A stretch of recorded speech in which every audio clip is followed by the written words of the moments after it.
everyone, how are you? I hope you all are doing well. I hope मैंने आपको last class में करवाए थे कंट्रीब्यूशन और वो आपने प्रॉपर समझ लिया होगा। और आज मैं आपको स्टार्ट करवा रही हूँ फेयोल की अप्रोच, जो कि हमारा पार्ट 2 है। इससे लास्ट वीडियो पार्ट 1 थी और आज मैं आपको पार्ट 2 समझा रही हूँ। उसके अंदर हम फेयोल की अप्रोच करेंगे और साथ के साथ फेयोल के 14 जो प्रिंसिपल्स हैं मोस्ट इंपॉर्टेंट, उसके बारे में डिस्कशन करेंगे। तो फर्स्ट वन है फेयोल्स अप्रोच। इसके अंदर 3 पॉइंट्स थे। फर्स्ट वन है मैनेजर क्वालिटीज एंड ट्रेनिंग। उसके अंदर हमने मोरल, मेंटल, फिजिकल, ये सब एक्टिविटीज मैं आपको लास्ट वीडियो के अंदर समझा चुकी हूँ। मैं इसका लिंक आपको डिस्क्रिप्शन बॉक्स में दूंगी, आप उससे डायरेक्ट भी इस पॉइंट पे जा सकते हो। और नेक्स्ट वन है elements of management. Elements of management को हमने शॉर्ट में किया था PODCC, और ये एलिमेंट्स जो है उनके फंक्शंस बाय मैनेजर किए जाते हैं। ये भी हम लास्ट वीडियो के अंदर समझ चुके हैं। बट ये जो फेयोल के अप्रोच के अंदर एक पॉइंट था जनरल प्रिंसिपल्स ऑफ मैनेजमेंट, ये हमने आज करंटली डिस्कस करना है।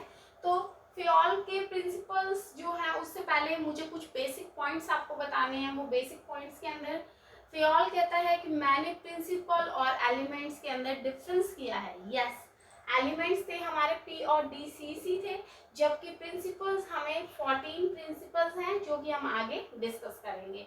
तो फेयोल ने प्रिंसिपल्स और एलिमेंट्स के बीच में डिफरेंस किया है। अब आप मुझसे ये पूछोगे कि प्रिंसिपल्स होते क्या हैं। तो प्रिंसिपल्स जो है वो एक तरह का फंडामेंटल ट्रूथ है, या आप ये कहते हो कि प्रिंसिपल्स जो है कॉज और इफेक्ट रिलेशनशिप को एक्सप्रेस कर रहा है। कॉज क्या होता है कि कोई चीज हुई और उसका क्या इफेक्ट हुआ, उसको हम बोल देते हैं कॉज इफेक्ट रिलेशनशिप। जैसे हमने पढ़ा था कि जो फेयोल है उन्होंने एक माइनिंग कंपनी के अंदर वर्क किया था, तो वो चीज उससे क्या क्या उन पे इफेक्ट आए। कॉज क्या था कि उन्होंने एक माइनिंग कंपनी में वर्क किया और उस वर्क की रीजन से उस पर बहुत ज़्यादा इफेक्ट हुए, तो उन्होंने अपने एक्सपीरियंस के बेस पे इंपॉर्टेंट प्रिंसिपल्स को बनाया है। ठीक है, तो कॉज इफेक्ट रिलेशनशिप है। और फेयोल कहते हैं कि मैंने ये जो प्रिंसिपल डिस्कस किए हैं वो अपने एक्सपीरियंस के बेस पे किए हैं।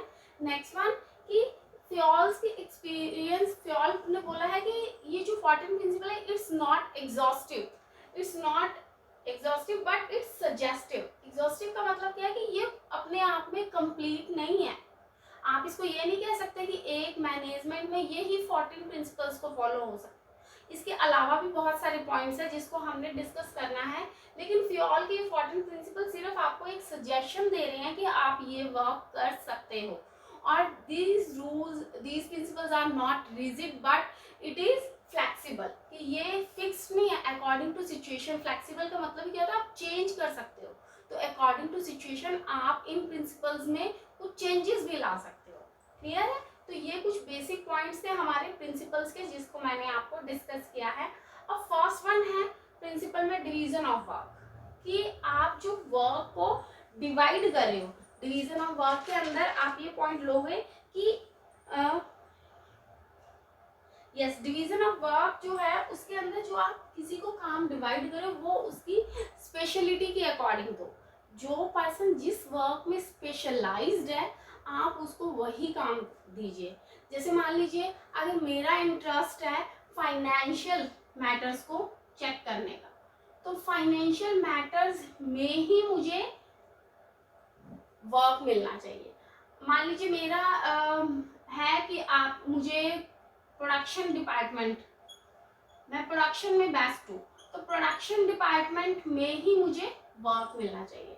आप मान लीजिए मार्केटिंग में एक्सपर्ट हो, तो आपको मार्केटिंग डिपार्टमेंट ही मिलना चाहिए। तो ये चीज़ें क्या कर रही है कि जिस काम में आपका एम्प्लॉय एक्सपर्ट है आप उसको वही काम डिवाइड करो, वही काम दो, जिससे आपके ऑब्जेक्टिव्स को बहुत जल्द, हमारा मान लीजिए किसी काम में इंटरेस्ट है ना, तो हम उसको बहुत इंटरेस्टिंग वे से करते हैं। ठीक है, बहुत खुश होके हैप्पीनेस से करते हैं, और जब वो हैप्पीनेस से वर्क होता है तो वो हमेशा सक्सेसफुल रहेगा। नेक्स्ट वन है इसके अंदर अथॉरिटी एंड रिस्पॉन्सिबिलिटी। यस, आपने अगर किसी पर्सन को काम दिया है तो उससे रिलेटेड जो अथॉरिटीज हैं, जो रिस्पॉन्सिबिलिटीज हैं, वो भी आपको उसको देनी पड़ेगी, इसी से फिर वो आपके लिए पर्सन एम्प्लॉय जो है वो अकाउंटेबल भी हो जाएगा। अथॉरिटी और रिस्पॉन्सिबिलिटी जो है वो रिलेटेड एक्टिविटीज है, ठीक है। अथॉरिटी का मतलब क्या होता है, आपने उसको अधिकार दे दिए, ठीक है। अथॉरिटी और रिस्पॉन्सिबिलिटी क्या है, वो जिम्मेवारियां, आपने एज ए मैनेजर उसको अथॉरिटी दी है कि आप मैनेजर हो, तो आप मैनेजर हो तो ये नहीं कि आपने बैठे रहना है।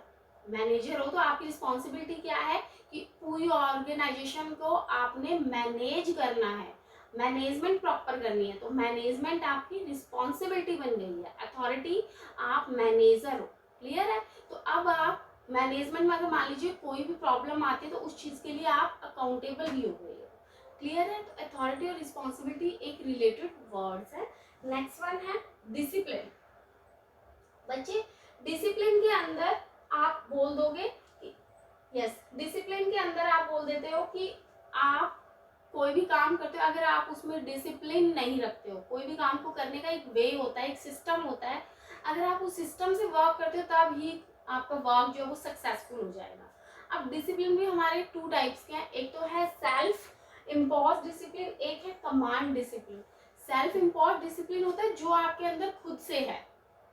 अगर मान लीजिए आप वर्क को, काम करने को एडवांस में आप उसके बारे में सोचते हो और एडवांस थिंकिंग रखते हो, या आप ये कह सकते हो कि सेल्फ इम्पोज में आप काम के प्रति बहुत पंक्चुअल हो, ठीक है, आप टाइम पे पहुंच जाते हो, तो वो आपके अंदर खुद का डिसिप्लिन है, सेल्फ इम्पोज है। कमांड डिसिप्लिन क्या हुआ है, जो आपको ऑर्डर दिया जाता है, आपके जो टॉप लेवल है या आपका जो बॉस है वो आपको ऑर्डर देता है और उस ऑर्डर को फुलफिल करना है, that is your command discipline. I hope आपको ये डिफरेंस पता चल गया है कि सेल्फ इम्पोज्ड और कमांड डिसिप्लिन के अंदर। नेक्स्ट वन है आपका unity of command. Unity of command का मतलब क्या है, यूनिटी का मतलब क्या हुआ कि एक पर्सन जो है वो, वन पर्सन जो है वो वन सुपीरियर, मैं आपको यहाँ पे ये पॉइंट्स डिस्कस कर देती हूँ कि एक पर्सन को एक ही सुपीरियर से ऑर्डर मिलते हैं और एक ही पर्सन को उसको इंफॉर्मेशन देनी है। मान लीजिए एक पर्सन है ये और इस पर्सन को सुपीरियर, ये सुपीरियर है आपका, ये सुपीरियर जो है इसको ऑर्डर दे रहा है, ठीक है, और इस पर्सन को, इसी सुपीरियर को फीडबैक देना है, इसी पर्सन को फीडबैक देना है। तो इसका मतलब क्या हो गया है, यूनिटी ऑफ कमांड।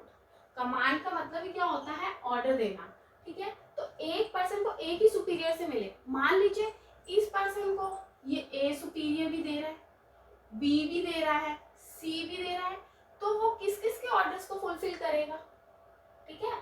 तो एक पर्सन को एक ही सुपीरियर से ऑर्डर मिलना चाहिए और वो उसी के लिए अकाउंटेबल होना चाहिए, इसको हम बोल देते हैं यूनिटी ऑफ कमांड।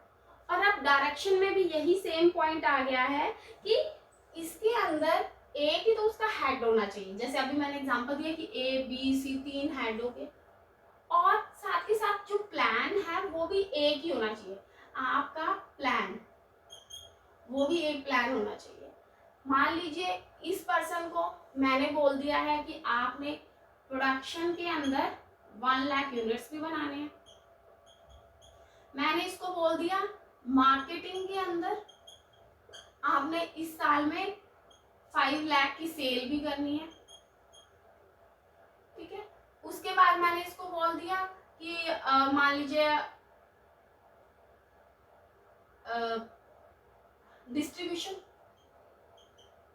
मैं इसको कहती हूँ कि आपने डिस्ट्रीब्यूशन वर्क भी संभालना है, तो वो एक पर्सन कौन कौन से काम करेगा, प्रोडक्शन करेगा, मार्केटिंग करेगा, डिस्ट्रीब्यूशन करेगा, वो तो बहुत ज़्यादा कंफ्यूजिंग हो जाएगा उसके लिए, वो किसी भी काम को करने के लिए पूरा माइंड मेंटली वो सेट नहीं रहेगा। तो इसका मतलब मैं आपको ये कह रही हूँ कि यूनिटी ऑफ डायरेक्शन की, उसको जो डायरेक्शन है वो भी एक ही अपने सुपीरियर से मिलनी चाहिए, और साथ के साथ जो भी वो वर्क कर रहा है वो सिर्फ एक ही प्लान होना चाहिए, कि उसको नंबर ऑफ वर्क्स नहीं दे देने चाहिए, ठीक है। तो ये डिफरेंस समझ आया होगा, आई होप आपको यूनिटी ऑफ कमांड और यूनिटी ऑफ डायरेक्शन में। नेक्स्ट वन है subordination of individual interest to general interest. अब जो आपका एम्प्लॉय है, मैनेजमेंट है, उसको क्या करना चाहिए, अपने पर्सनल इंटरेस्ट को ना देख के पूरी ऑर्गेनाइजेशन के लिए इंटरेस्ट देखना चाहिए कि आपकी कंपनी के लिए क्या बेनिफिशियल है। ठीक है, तो वो चीज क्या होती है, subordination of individual interest to general interest. I hope ये पॉइंट समझ आ गया। इसमें कुछ भी ऐसा समझाने वाला पॉइंट नहीं है कि मैं मान लो एज ए मैनेजर अपने पूरे के पूरे एम्प्लॉयज, अपनी पूरी कंपनी ऑर्गेनाइजेशन के बारे में सोचूंगी, ना कि मैं सिर्फ अपना पर्सनल बेनिफिट सोचती हूँ। नेक्स्ट वन है रेम्यूनरेशन। रेम्यूनरेशन तो बहुत इंपॉर्टेंट पॉइंट है। रेम्यूनरेशन के अंदर कि आपको टाइम पे सैलरी मिलनी चाहिए, टाइम पे पूरी की पूरी वर्कर्स को वेजेस मिलनी चाहिए, ताकि वो काम को बहुत सक्सेसफुली कंप्लीट कर सके। अब यहाँ पे फेयरऑल का पॉइंट आता है। जो फेयरऑल है उन्होंने प्रॉफिट शेयरिंग प्लान जो है वो अपने एम्प्लॉयज के लिए या वर्कर्स के लिए फेवर में नहीं थे। वो कहते थे कि सिर्फ मैनेजर्स को दो प्रॉफिट्स, जो है प्रॉफिट शेयरिंग प्लान जो किया है वो वर्कर्स को ना देके मैनेजर्स को करो। क्यों? क्योंकि मैनेजर्स जो है वही मैनेजमेंट की है। मैंने आपको पहले भी पॉइंट बताया था कि जो फेयरऑल है उन्होंने टॉप लेवल के फेवर के लिए बात की थी, ना कि लोअर लेवल के लिए बात की थी। और सेकंड वन इन्होंने बोला कि लार्ज स्केल ऑर्गेनाइजेशन है तो इसके लिए उन्होंने नॉन फाइनेंशियल बेनिफिट्स हैं। फाइनेंशियल बेनिफिट्स तो क्या हो गए, सैलरी होगी, वेजेस हो गए। नॉन फाइनेंशियल बेनिफिट्स हैं कि आपको घर दे दिया गया, आपको ट्रांसपोर्टेशन फैसिलिटीज दे दी गई हैं, वो हो गए नॉन फाइनेंशियल बेनिफिट्स। तो लार्ज ऑर्गेनाइजेशन के लिए फेयरऑल ने नॉन फाइनेंशियल बेनिफिट्स का भी फेवर किया। ओके, नेक्स्ट वन है सेंट्रलाइजेशन। सेंट्रलाइजेशन का मतलब क्या है कि एक आपका हेड है, वो हेड जो है सभी एम्प्लॉयज को मैनेज कर रहा है। ये सेंटर में हो गया। अब ये सबको मैनेज कर रहा है, लेकिन ये तो क्या होगा, एक स्मॉल ऑर्गेनाइजेशन के अंदर है।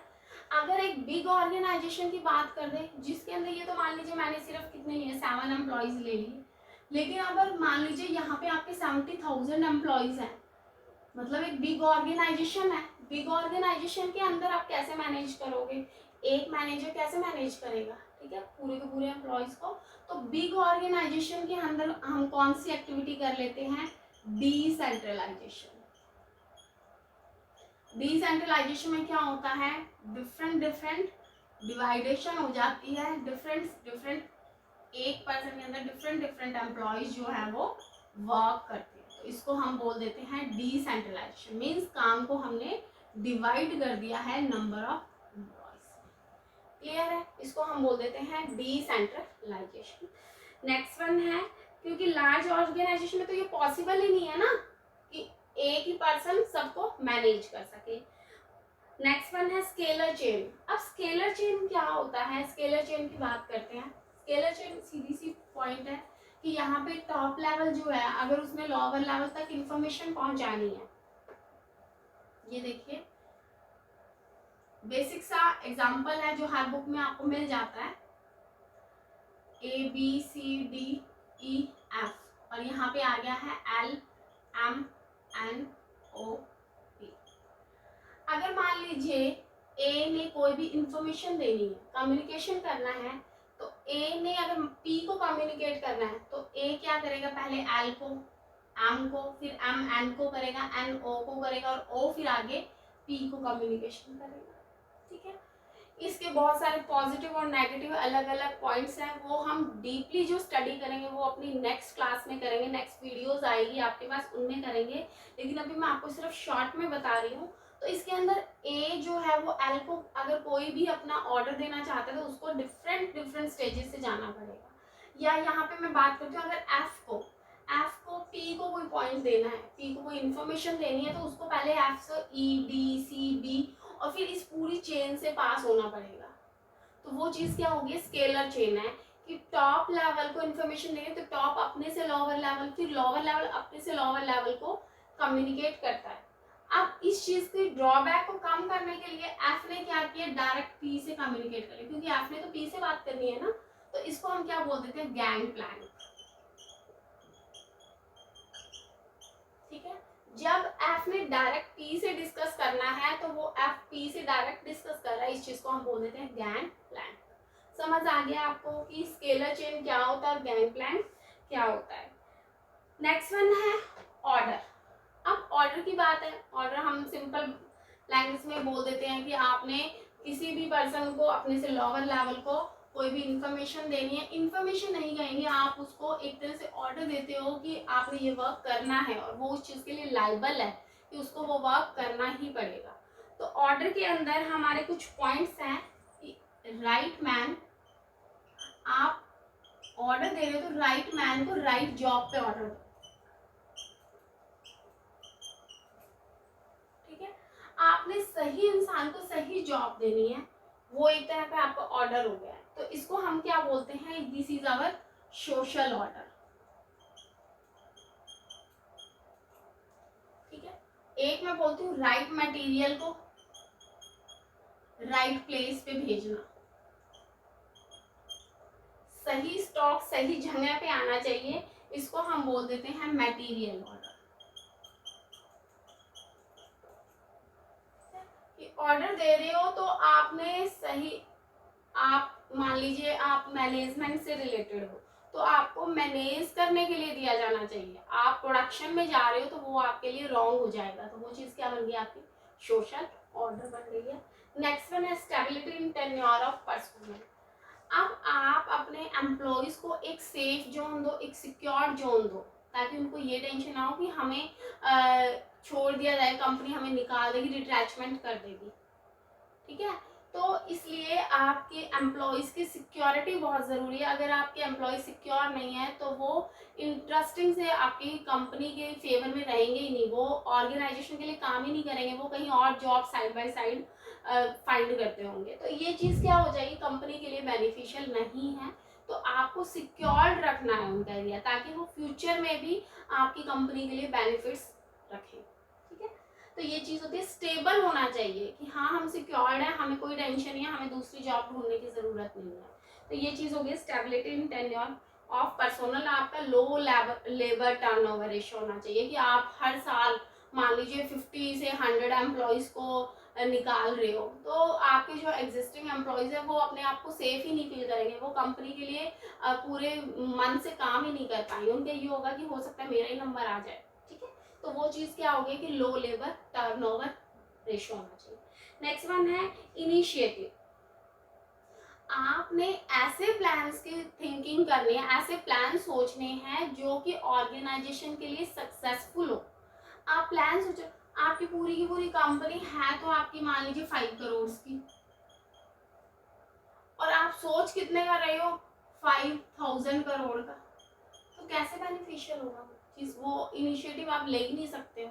ठीक है, आपको अपने कंपनी की एग्जिस्टिंग और आउटिंग जो भी मैटर्स है वो सब चीज़ों के बारे में सोचना चाहिए कि आप कंपनी के बारे में आपको पूरी नॉलेज है, और उसके बाद ही आप उसके बारे में कोई भी प्लान ले रहे हो, और आप ये इंश्योर हो कि इसको अगर हम इम्प्लीमेंट करते हैं तो हम सक्सेसफुल भी रहेंगे।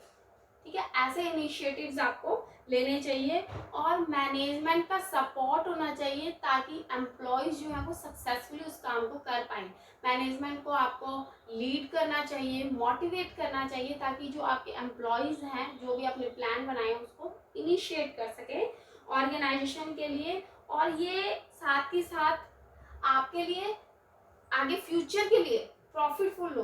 ठीक है, आपकी वेल्थ को मैक्सिमाइज करने के लिए हेल्पफुल हो, ऐसे इनिशिएटिव्स हमें लेने चाहिए। नेक्स्ट वन है एस्पिरिट डी क्रॉप्स।